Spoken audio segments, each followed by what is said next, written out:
Kenaikan PPN 11%. Kenaikan menyesuaikan Max dipastikan naik. Sebut bakal naik. Kenaikan menyesuaikan dengan harga keekonomian akibat pergerakan harga untuk minyak. meningkatkan pendapatan negara.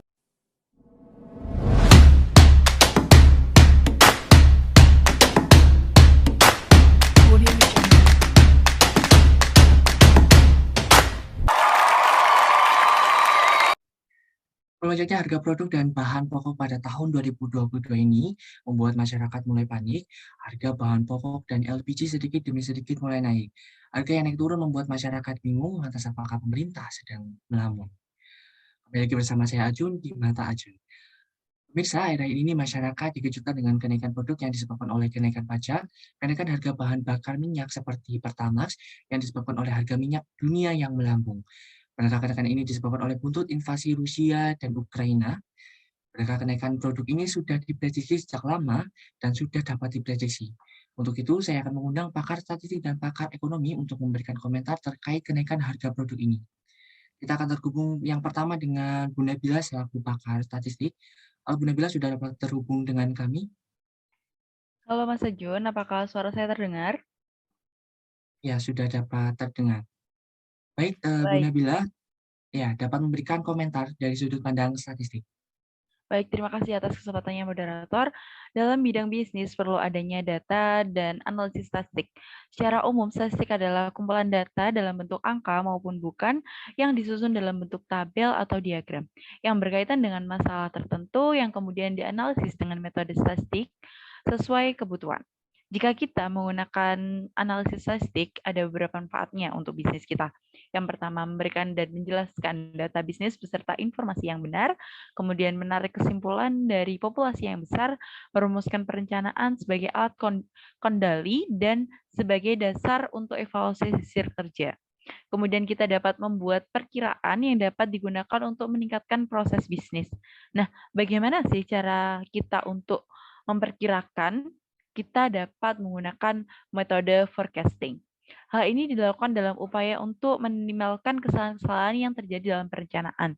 Data yang digunakan berupa runtutan waktu, seperti harian, bulanan, tahunan.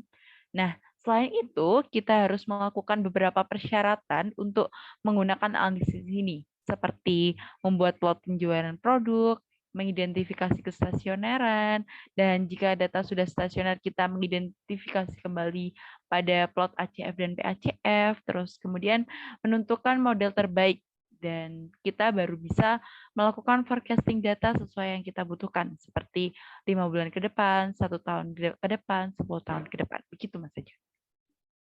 Baik, terima kasih Bu Nabila. Cukup jelas penjelasan mengenai kenaikan harga menurut pandangan statistik. Tentunya hal ini dapat diprediksi sesuai penjelasan Bu Nabila selaku pakar statistik tadi.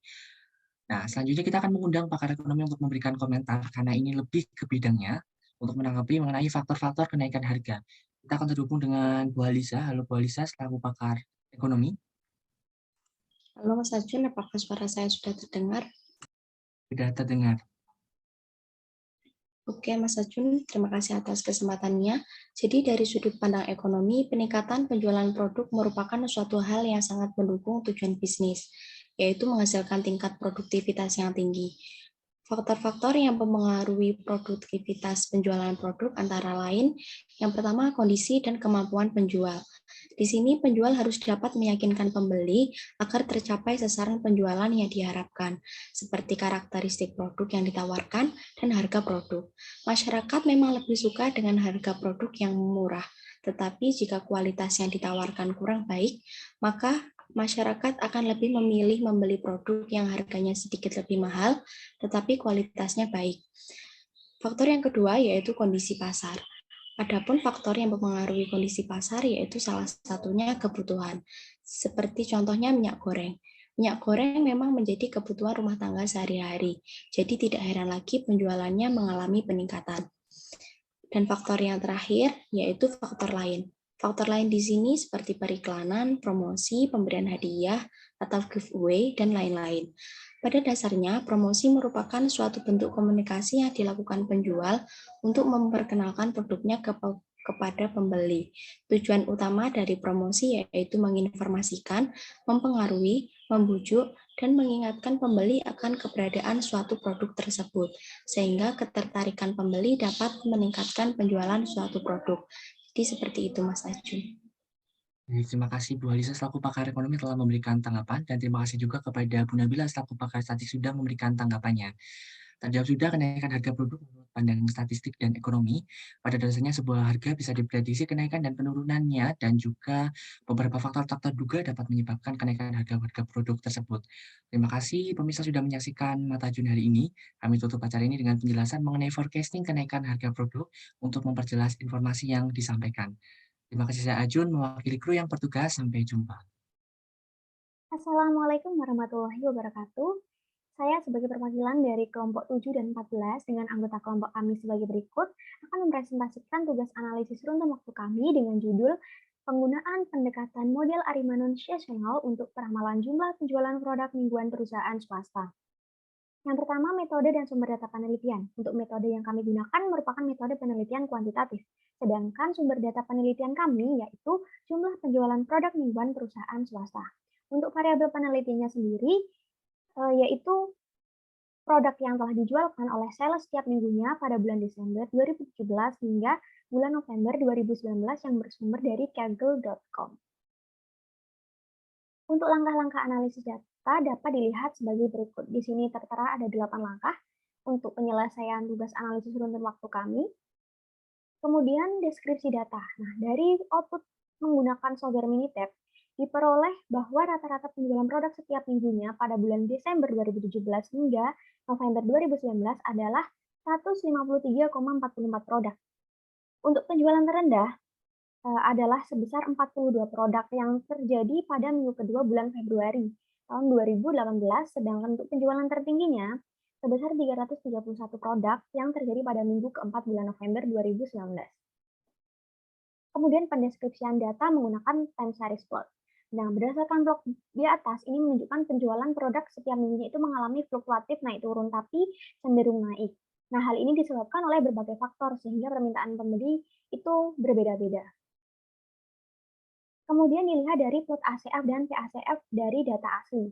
Nah, dilihat bahwa plot PACF ini mengalami penurunan secara lambat dan linear menuju ke 0, sedangkan untuk plot PACF-nya sendiri terlihat bahwa ada 4 leg yang keluar dari garis batas. Nah, dari kedua plot tersebut dapat disimpulkan bahwa data tidak stasioner. Nah, selanjutnya dilakukan transformasi box plot supaya data stasioner dalam varians.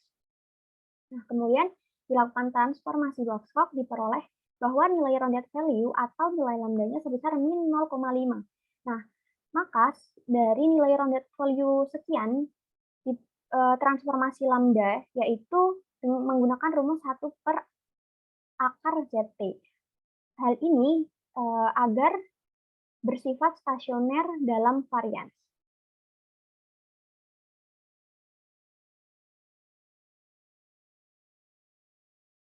Setelah kita transformasi boxcock, selanjutnya kita melihat plot ACF pada data boxcock. Dapat dilihat bahwa pada plot ACF masih terlihat terdapat pola penurunan linear, yang artinya bahwa data masih belum stasioner dalam min.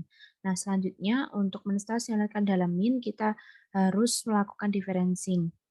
Setelah kita melakukan differencing pada leg pertama, dapat dilihat bahwa ACF dan PSF-nya sudah tidak membentuk pola penurunan linear, akan tetapi pada plot ACF telah keluar satu leg dan pada plot PACF sudah keluar 2 leg.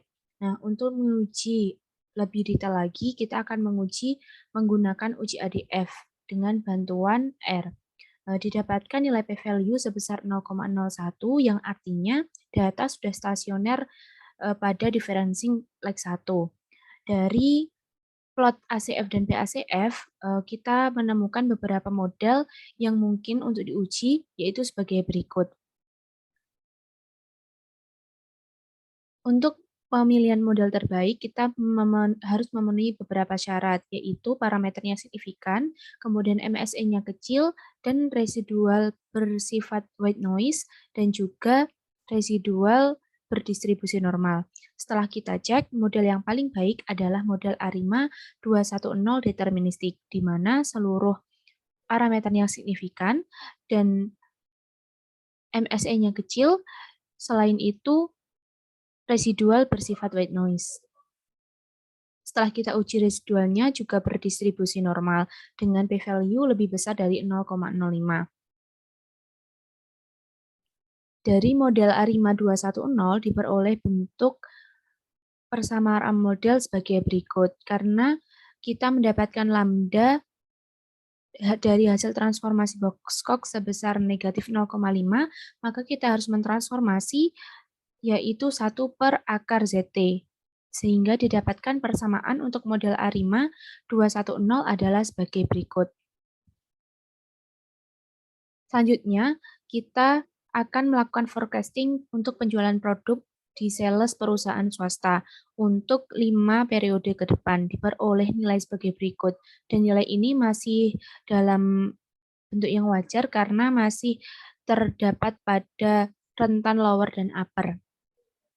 Untuk kesimpulan dari hasil analisis kami diperoleh model ARIMA yaitu 210 deterministik dengan persamaan model sebagai berikut.